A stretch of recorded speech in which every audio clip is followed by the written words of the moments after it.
آج کی جمعہ میں اعوذ باللہ من الشیطان الرجیم کی تفسیر سنا ہے۔ اب آئیے، آپ دیکھتے ہیں ہمیشہ سنتے رہتے ہیں علماء کی زبانی، حفاظ کی زبانی، اعوذ باللہ من الشیطان الرجیم کا معنی کیا ہے میں آپ کو سناؤں گا اور اس کی مختصر تفسیر بھی سناؤں گا۔ اعوذ باللہ من الشیطان الرجیم کا معنی ہے پناہ پکڑتا ہوں اللہ کی شیطان سے نکالا ہوا، ایک معنی یہ۔ دوسرا معنی یہ بھی ہے میں نکالے ہوئے شیطان سے اللہ کی پناہ چاہتا ہوں، نکالے ہوئے شیطان سے اللہ کی پناہ چاہتا ہوں۔ اور اس کے متعلق چند باتیں قابل غور ہیں۔ پہلی بات یہ، اعوذ باللہ من الشیطان الرجیم یہ تلاوت سے پہلے کیوں پڑھتے ہیں؟ دوسری بات اس کی تفسیر کیا ہے، اس کے فائدے کیا ہیں، اور چوتھی بات اس کے مسائل کیا ہیں، انشاءاللہ عز و جل آج میں پیش کروں گا۔ پہلی بحث، اس کو سب سے پہلے پڑھتے کیوں ہیں؟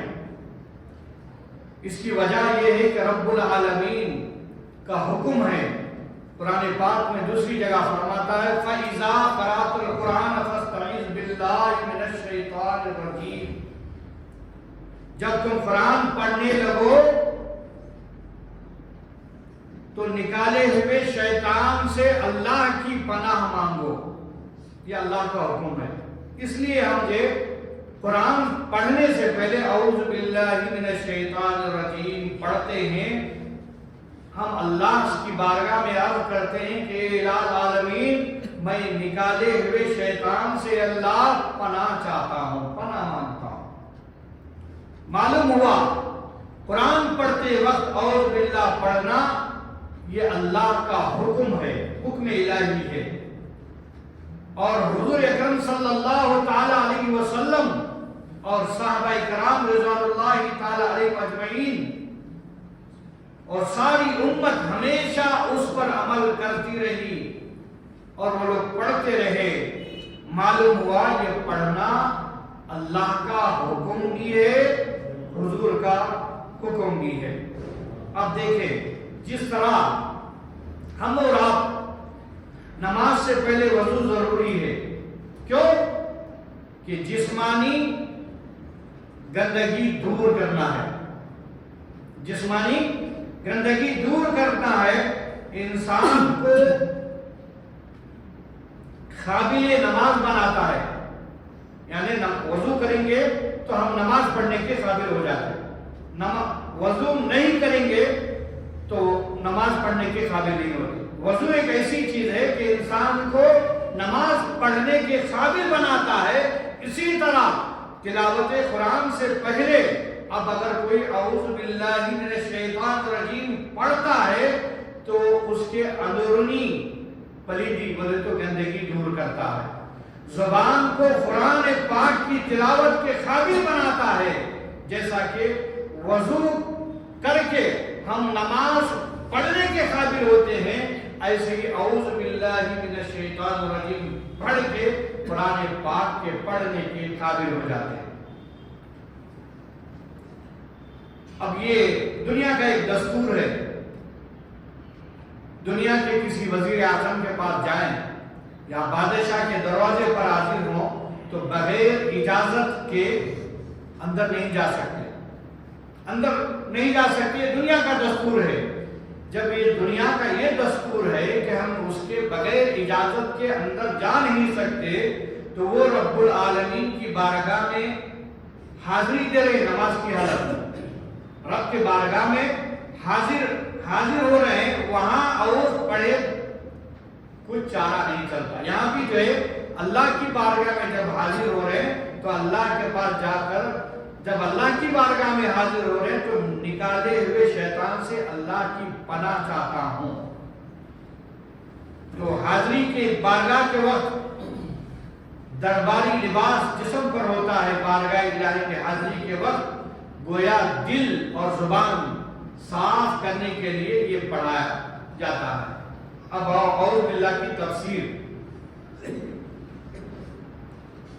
اعوذ کے دو معنی ہیں، ایک معنی ہے التجا کرنا، دوسرا معنی ہے پناہ پکڑنا، تیسرا معنی ہے ملنا۔ پہلے معنی کے لحاظ سے مطلب یہ ہوگا کہ میں پناہ پکڑتا ہوں، میں پناہ پکڑتا ہوں اللہ کی، میں پناہ پکڑتا ہوں کس کی؟ اللہ کی، التجا کرتا ہوں اللہ سے۔ دوسرے معنی کی بنا پر مطلب یہ ہوا کہ میں اپنے نفس کو فضل الہی، رحمت الہی سے ملاتا ہوں۔ لفظ اللہ کی تفسیر انشاءاللہ بسم اللہ میں بیان کی جائے گی۔ یہاں شیطان، لفظ شیطان میں دو قول ہے، بعض کہتے ہیں شیطان سے متعلق ہے، بعض قول کی بنا پر شیطان سے مراد شیطان کے معنی ہے۔ ابلیس بھی مقرب بارگاہ الہی ہو کر وہاں سے دور ہوا، اس لیے شیطان کہا جاتا ہے۔ اور ہلاک ہونا یا باطل ہونا، ابلیس بھی شرک کی وجہ سے ہلاک ہوا اور اس کا پچھلا کیا ہوا ادھورا کا ادھورا ہی رہ گیا، اس لیے اس کو شیطان کہتے ہیں۔ اب لفظ رجیم، شیطان الرجیم جو آیا ہے، اس کا معنی ہے رجم سے بنا ہے۔ رجم کے معنی نکالنے کے بھی ہیں، رجم کے معنی نکالنے کے ہیں، اس لیے کہ شیطان پہلے جنت میں تھا، وہ فرشتوں کو پڑھاتا تھا، وہ فرشتوں کو پڑھاتا تھا۔ اللہ کا حکم ہوا تم سجدہ کرو، حضرت آدم کو سجدہ کرو، تو شیطان نے اکڑا تو اسے وہاں سے جنت سے نکال دیا، اس لیے اس کے معنی ہے پھینک دیا، یعنی جنت سے نکال کے دنیا میں پھینک دیا۔ اور دوسرا معنی آتا ہے مارنے کے بھی آتے ہیں، لعنت کے بھی آتے ہیں، دور کرنا کے معنی ہوئے۔ پہلے شیطان جنت میں جو رہتا تھا ملائکہ کے ساتھ رہتا تھا، وہاں سے اس کو نکالا گیا، اس لیے اس کو نکالا گیا۔ قرآن پاک میں آیا ہے فَخْرُجْ مِنْهَا، اس لیے اسے رجیم کہا جاتا ہے۔ اور دوسرے معنی کی بنا پر اب بھی جب جنت سے جب نکالا گیا، اب بھی شیطان یہ کوشش کرتا ہے آسمان کی طرف جانے کی، جنت کی طرف جانے کی۔ حدیث میں آیا ہے جب وہ کوشش کرتا ہے آسمانوں کی طرف جانے کی تو ستارہ توڑ کر اس کو مار دیا جاتا ہے۔ جو آسمان سے جو ستارہ توڑتا ہے وہ توڑتا نہیں ہے، شیطان کوشش کرتا ہے آسمانوں کی طرف جانے کی تو فوراً اس ستارے کو توڑ دیا جاتا ہے، شیطان پر مار دیا جاتا ہے۔ آج بھی وہ ہے، اسی لیے پھینک کر مارا جاتا ہے۔ تیسرے معنی کی بنا پر حق تعالی